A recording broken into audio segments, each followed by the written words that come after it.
Daily Devotion with Pastor Balla for June 18th, 2023, from Proverbs chapter 26, verse 1. Like snow in summer or rain in harvest, so honor is not fitting for a fool. It doesn't snow in summer, nor should it rain during the harvest. Needless to say, honor is not something that a fool has. But there's another good teaching point with this. The Bible is saying, don't go to a fool for honor, for the fool has no honor. Well, we understand that. People sometimes say that there's a little bit of truth in all religions. However, the Bible clearly teaches there is only one God.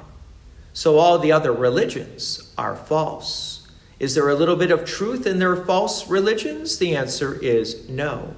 Only God's word has the truth of God. So just as it doesn't snow in summer, there is no divine truth in other religions. Verse 2, like a sparrow in its flitting, like a swallow in its flying, a curse that is causeless does not alight. This verse is an important verse that Christians need to remember. It is not our job to curse. So the example of a sparrow flying or a swallow flying is basically giving the idea is that these birds are constantly moving and have no place to land. So also a curse should have no place to land in a Christian life. Verse 3. A whip for the horse, a bridle for the donkey, and a rod for the back of fools.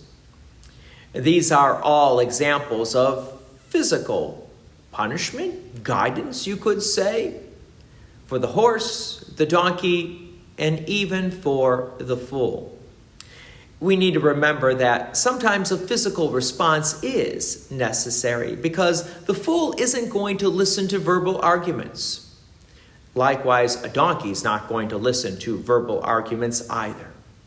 So this verse also begins a section of Proverbs that is just dedicated to dealing with stubborn fools. Verse 4, answer not a fool according to his folly, lest you be like him yourself. Very similar to the previous one where we address the issue of a verbal response, and it may not work. But if you keep on trying it and trying it and trying it, knowing that it doesn't work, guess who now looks like the fool? You know the fool is not going to listen, then why do we expend all the energy to try to make the fool listen? Verse 5, answer a fool according to his folly, lest he be wise in his own eyes.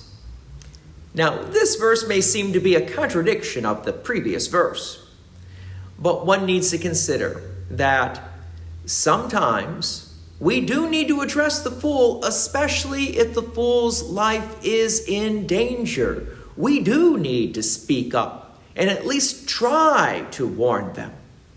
Verse 6, whoever sends a message by the hand of a fool cuts off his own feet and drinks violence. Now, this proverb notes the negative aspect of entrusting the fool with the message. The first is that the message might not be delivered. And the second is that the fool might say something else just to stir up trouble, so to speak. Verse 7. Like a lame man's legs, which hang useless, is a proverb in the mouth of fools. It's interesting to see the sense of humor here that the author of the Proverbs even uses, you could say, his own proverbs, but noted that the proverb is useless when it is spoken by the fool, because the fool doesn't understand the proverb. For where the words are coming off the fool's mouth, there is no understanding or meaning behind those words. God's peace and many blessings be with you, and thank you for listening. And please take an opportunity to share this message with others. If you have enjoyed these daily devotions, please consider making a donation to Peace Lutheran Church, 24024 West Main Street, Plainfield, Illinois, 60544. Thank you again for listening.